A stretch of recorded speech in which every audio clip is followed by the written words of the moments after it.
ನಮಸ್ತೆ. ಈ property ಸಕಲೇಶಪುರದಿಂದ 16 kilometre ಆಗುತ್ತೆ.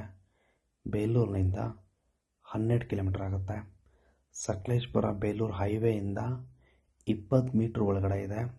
ರೋಬಸ್ಟ ತೋಟ, ಲೆವೆಲ್ ಆಗಿದೆ, ತುಂಬ ಚೆನ್ನಾಗಿದೆ ತೋಟ. ಟಿಂಬರು ಚೆನ್ನಾಗಿದೆ. ಸಿಮೆಂಟ್ ರೋಡ್ ಟಚ್ ಬರುತ್ತೆ. ಹೈವೇನೂ ತುಂಬ ಹತ್ತಿರ ಇದೆ. ಎಲೆಕ್ಟ್ರಿಸಿಟಿ ಇದೆ. ಊರು ಒಳಗಡೆ ಬರುತ್ತೆ ತೋಟ. ಅಕ್ಕಪಕ್ಕ ಮನೆ ಇದೆ. ಫಾರ್ಮ್ ಹೌಸ್ ಕಟ್ಕೊಳ್ಳೋರಿಗೆ ತುಂಬ ಚೆನ್ನಾಗಿದೆ. ಫುಲ್ ಫ್ಲ್ಯಾಟ್ ಲ್ಯಾಂಡ್ ಇದೆ. 3 ಎಕರೆ 33 ಕುಂಟೆ ಬರುತ್ತೆ ರೆಕಾರ್ಡ್ ಇದು. ಇವರು ಟೌನಿಗೂ ಹತ್ತಿರ ಇದೆ, ಹೈವೇಗೂ ಹತ್ತಿರ ಇದೆ. ಹಾಗಾಗಿ ಇವರು ಪ್ರೈಸ್ ಹೇಳ್ತಿರೋದು 55 ಲಕ್ಷ ಪರ್ ಎಕರ್ ಹೇಳ್ತಾರೆ. ಸ್ವಲ್ಪ ನೆಗೋಷಿಯಬಲ್ ಆಗುತ್ತೆ.